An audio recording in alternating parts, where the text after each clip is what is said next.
Nós anunciamos já o salário mínimo, olha, que anunciou foi o governo para o ano que vem, mas a correção tem aumento real, não tem aumento real, é apenas inflação.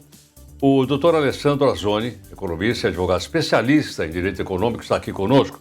Doutor Alessandro, muito obrigado por atender aqui a Nova Brasil. Bom dia, Heraldo. Então, sempre um prazer estar com você. Muito grato. Doutor Alessandro, quando a gente fala em aumento de salário, a gente está falando em reposição ou estamos falando de aumento real, popularmente? Na verdade, é assim, quando você tem o repasse do índice inflacionário, somente o índice inflacionário, isso é reposição. Quando você tem algum aumento acima do índice inflacionário, você tem um ganho real, que é esse percentual a mais. Então, no caso do salário mínimo nesse 1.302, que foi aprovado pelo presidente Bolsonaro, ele manteve aquela perspectiva da LDO que foi apresentada em julho desse ano, que é a Lei de Diretrizes Orçamentárias, que previa 1.302 com uma projeção de Selic acima de 7,14%, 7,15%, que seria o acumulado. Com o processo de deflação, já tinha esse questionamento que poderia ser reajustado para baixo para que ficaria abaixo de 1.300, justamente por causa do índice que ficaria em torno de 5,84, né? Então, na verdade, esse índice que está sendo aplicado, nós estamos tendo um ganho real de 1,5%. Então, ou seja, está tendo um ganho de 1,5% acima da inflação. Aí existe sim um ganho real. Quem estipula esses números, esses valores, são o Estado, aí, representado pelo governo federal? Sim, na verdade, quando faz-se a projeção, né, por exemplo, até o governo Dilma, existia um sistema de cálculo de reajuste que ela levava em consideração o índice nacional de preços ao consumidor e a variação do PIB. Então sempre tinha uma variação, um ganho real sobre o salário, né? Já em 2019, essa correção passou somente a ser pelo índice inflacionário. Então, depende realmente do que está baseado dentro do orçamento, porque o governo tem que fazer o reajuste dentro somente dos pensionistas, né, que pesa muito no orçamento, que é baseado em salário mínimo. Então, qualquer movimento que faça acima representa um volume muito grande de recursos que vai sair do orçamento. Então, o governo sempre baliza a questão do reajuste do salário mínimo para ter esse ganho real acima da inflação, justamente porque impacta diretamente as contas públicas. Então, mas quem determina é o governo federal quando ele manda a proposta das leis de diretrizes orçamentárias para ser aprovada no Congresso. Doutor Alessandro, quando há esse aumento real, há impacto, por exemplo, disso na Previdência Social? Total. Total, porque praticamente você reajusta quase todos os benefícios com a base nesse salário.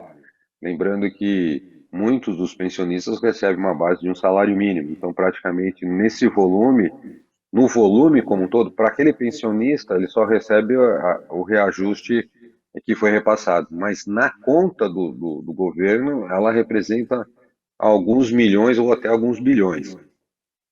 Agora, quando se estabelece, então, o valor do salário mínimo com o seu aumento real, ninguém pode trabalhar no país recebendo um salário menor do que esse, é isso? Exatamente. Isso define não só o salário mensal para todos os que possuem registro em carteira, mas também já também é pré-definido o salário hora e o salário dia, também mínimo que pode ser praticado para qualquer trabalhador registrado no país.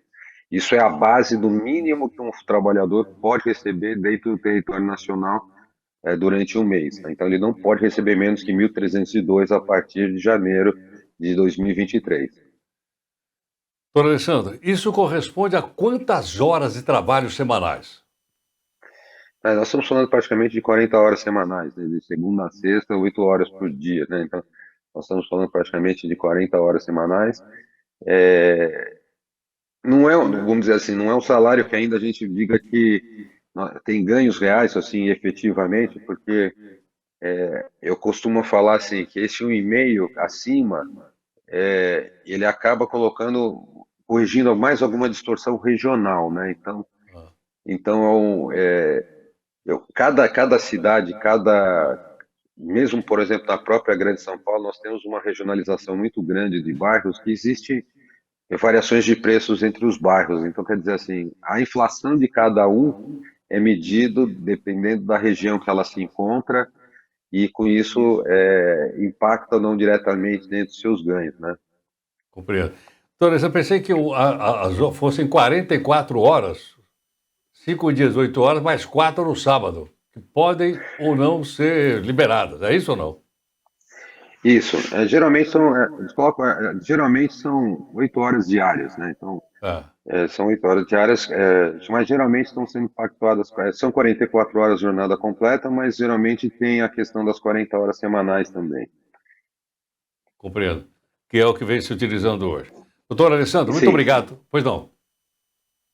não, só essa questão que eu gosto de frisar muito, que é assim, quando a gente fala de correção, o pessoal fala assim, poxa, mas isso não atende à minha necessidade, né? Porque realmente a minha demanda é muito maior que isso.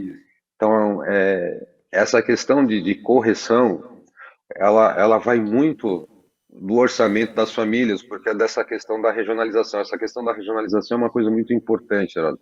Porque temos cidades, por exemplo, quando você puxa a questão do INPC, por exemplo, você vai ter estados onde você tem um processo de deflação maior, outros que, mesmo com deflação, tem inflação.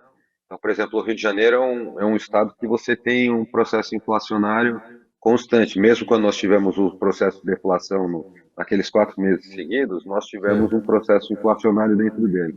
Então, provavelmente, o pessoal do Rio, quando receber desse salário mínimo, vai falar que praticamente não teve ganho real, né? compreendi. Entendi. Doutor Alessandro, muito obrigado por sua gentileza, por atender a Nova Brasil. Muito obrigado. Eu que agradeço, Heródoto. Tem um prazer sempre estar com você e com todos os ouvintes de vocês. E também com a Kelly à tarde, quando a gente faz junto Conexão. Com certeza, com certeza. Boa parceria, cara. Vocês Muito fazem uma dupla obrigado. incrível. Muito obrigado. Doutor Alessandro Azzoni, economista, advogado, especialista em direito econômico, conversando conosco.